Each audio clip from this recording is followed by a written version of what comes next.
आपके जीवन में जो मुसीबत आती है, संकट आता है, कष्ट आता है, दुख आता है, विपत्ति आती है, वो कौन देता है? आप उत्तर दीजिए, कौन देता है? भगवान। आप कह रहे हैं भगवान जी दुख देते हैं, तो बताओ भगवान की आपसे कोई दुश्मनी है? क्यों देते हैं भगवान? आप भगवान पर झूठा आरोप लगा रहे हैं। अच्छा बताओ, आपके जीवन में जो दुख आता है, संकट आता है, उसका वो कौन देता है? दादाजी आप बताएंगे, सफेद मूंछों वाले दादाजी बताएंगे, आपके जीवन में जो विपत्ति आती है, दुख आता है, संकट आता है, वो आपको कौन देता है? भगवान देते हैं? हा? आप मतलब स्वयं। ये समझदारी की बात हुई। हम लोग आरोप भगवान आपने दुख दिया, भगवान कभी किसी को दुख नहीं देते, भगवान कभी किसी को मुसीबत पर नहीं डालते। आपका अपना कर्म ही, आपके अपने अच्छे या बुरे कर्म ही आपको उसका फल प्राप्त होता है। जो आज आपके जीवन में विपत्ति है, संकट है, वो आपके किसी न किसी जन्म के कर्मों का दंड है। भगवान किसी को दुख नहीं देते, हर व्यक्ति अपने किए कर्म का फल भोगता। जैसी करनी। एक मैया बहुत मोटी थी। अरे महाराज, भगवान ने तो हमारे को मोटा कर दिया। दिन भर हलवा खाती है मैया, दिन भर पिज्जा बर्गर खाती है और कहती है भगवान ने मोटा कर दिया। खाने में कंट्रोल नहीं है खुद का, और आरोप भगवान को कि भगवान ने मोटा कर दिया। हर व्यक्ति अपने दुख का जिम्मेदार स्वयं है। खाने में कंट्रोल क्यों नहीं? क्या खाना चाहिए ज्यादा? आप बताइए, आपका वेट कितना है? 100 किलो, 80, 85 कि 90? 85 है। तो इतना वजन अच्छा लगता है आपको? आप खुश हैं अपने वजन से? नहीं, दुखी हैं।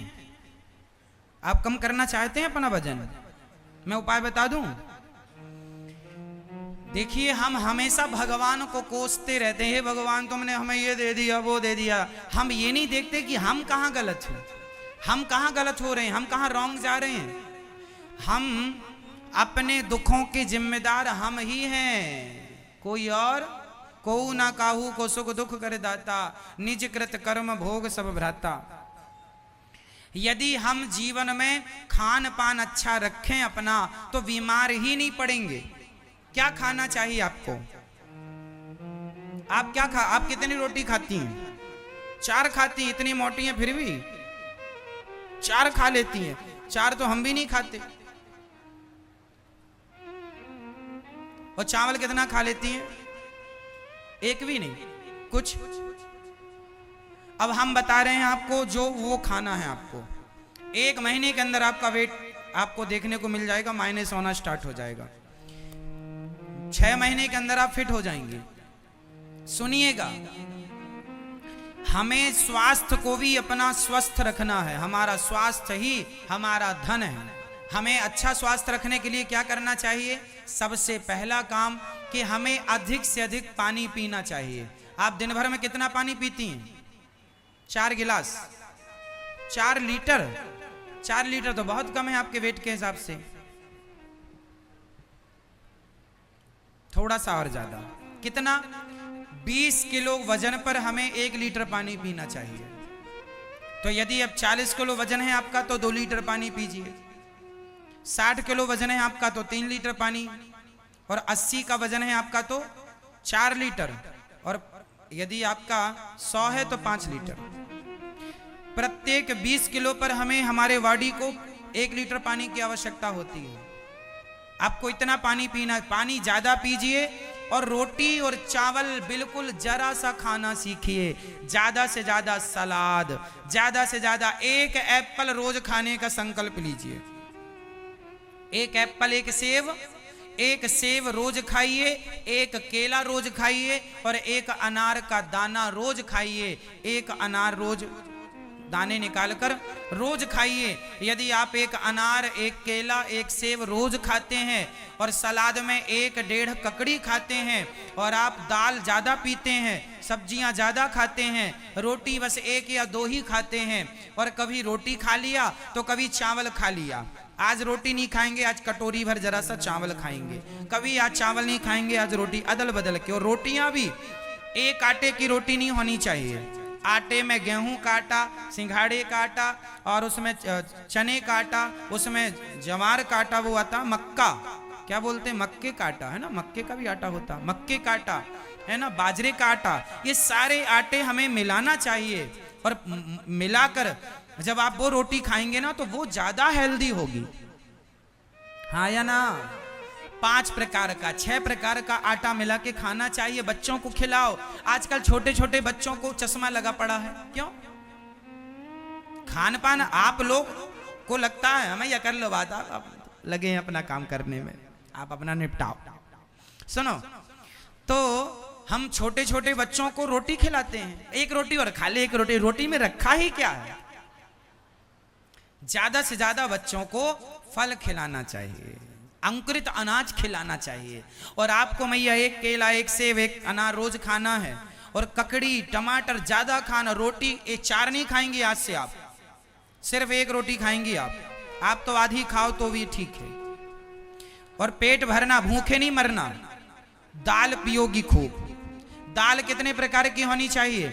आज हमने ये दाल बनाई, कल हमने अदल बदल के दालें घर में बनानी चाहिए। आज ये दाल बनाई, कल वो दाल बनाई, परसों वो दाल बनाई। तो सारी कुछ प्रोटीन इस दाल में होते हैं, कुछ प्रोटीन उस दाल में होते हैं, कुछ विशेषक पोषक तत्व इस दाल में होते हैं, कुछ उस दाल में, मिक्स करके हमें करना। मैं 5 प्रकार की दालें रोज बनवा के खाता हूँ, सिर्फ दाल पीता हूँ, दाल पीता हूँ, सब्जी खाता हूँ, फल खाता हूँ, सलादें खाता हूँ और जल पानी पीता हूँ, दूध पीता हूँ, बस। बाकी मैं रोटी चावल तो ना के बराबर ही खाता हूँ। इसलिए देखिए, आपके बीच में हमेशा भगवान ने शरीर दिया है तो उसे स्वस्थ रखना हमारी जिम्मेदारी है। ईश्वर ने शरीर दे दिया, अब आप बना लो, बिगाड़ लो, मर्जी आपकी। आप लोग उल्टा, आप लोग रोटी 10-10 खा जाते हैं, रोटी खाएंगे, रोटी खाएंगे, रोटी खाएंगे,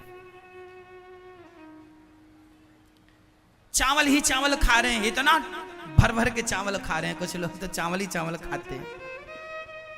अरे दालें ज्यादा खाया करो। क्या ज्यादा खाना है? चलो बोल दो, ज्यादा क्या? दाल ज्यादा, सब्जियां ज्यादा खाओ। और आटा भी कितने प्रकार का मिला के खाएंगे? रोटी स्वादिष्ट के स्वादवाद के चक्कर में ना पड़ा करो। 5 प्रकार का आटा मिला के रोटी बनानी चाहिए मैया, हाँ या ना। सिंघाड़े का आटा भी जरा मिला लिया करो। मक्का बहुत फायदा करता है, मक्के का आटा बहुत। बाजरे का जानते हैं? बाजरे की रोटी खा ले, बाजरे की रोटी बना लिया करो कभी कभी। बहुत ताकतवर होता है बाजरा, बहुत शक्ति से परिपूर्ण होता है बाजरा। बाजरा मिलाओ, आटा मिलाओ, गेहूं का आटा मिलाओ, चने का आटा मिलाओ, बेसन जिसको बोलते हैं, ये सब मिला के फिर रोटी बनाओ बढ़िया। और रोटी भी मोटी, पतली रोटी नहीं, जरा सी मोटी रोटी। आपको पता है पतली से ज्यादा मोटी रोटी सुपाच्य होती है, पता है आपको? सबसे पतला होता है क्या? मैदा। मैदा सबसे बारीक होता है। आप बताइए, मैदा और आप मोटा सा आटा, मोटा आटा और मैदा तो बिल्कुल पतला होता है। मैदा खाने से ज्यादा नुकसान होता है, जबकि मोटा आटा नुकसान नहीं करता। इसका मतलब है कि हम ज्यादा भी ना बारीक कर लें, रोटियां ज्यादा भी पतली ना कर लें, हल्की सी ठीक ठाक रहें। और ज्यादा मोटा पहनना, मोटा खाना, ये बहुत उत्तम विधि है। लेकिन आज लोगों को पता ही नहीं, खाने पीने का ज्ञान नहीं है और बड़े अपने आप को होशियार मानते रहते हैं। उन्हें नॉलेज ही नहीं है पानी कितना पीना चाहिए दिन भर में। शरीर आपके अनुसार चलना चाहिए। देखिए, मैं आपके पास रोज आता हूं 3.5 घंटे कथा सुनाने के लिए। ना मुझे इस बीच में प्यास लगती है, ना लघु शंका आती है। मैं आपके बीच में रोज 3.5 घंटे बैठता हूं।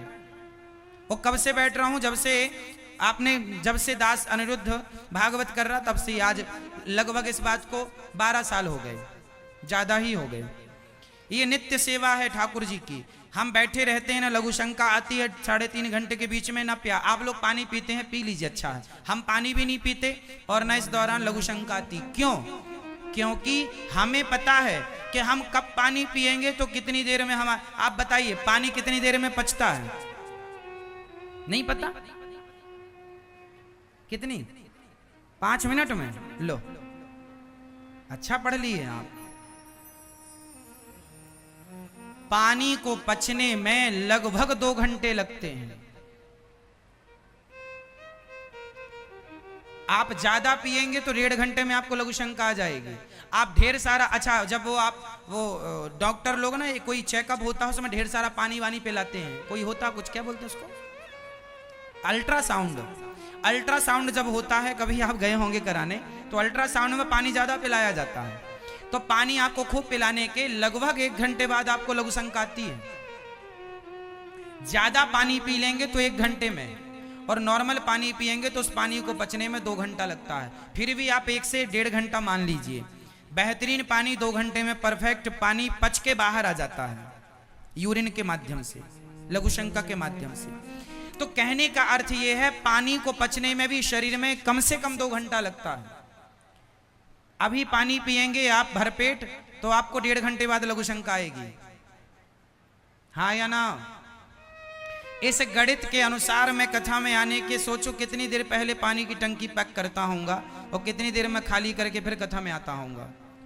इस गणित के अनुसार पूरा सिद्धांत गणित पर चल रहा है। मैं बीच में लघु शंका नहीं जाता, क्योंकि मुझे शरीर की गणित पता है। मेरे को यह पता है कि मेरा शरीर कितनी देर में पानी मांगेगा। यहां से जाते ही मैं पानी पीऊंगा 3 गिलास 4 गिलास। तो शरीर को, आपका शरीर है मेंटेन करना, आपका काम है। आप लोगों को पता ही नहीं, कुछ भी आया खा लिया, कभी भी खा लिया, खा के सो गए, मर जाओगे समय के पहले, जल्दी बूढ़े होकर के। स्वास्थ्य ही सबसे बड़ा धन होता है।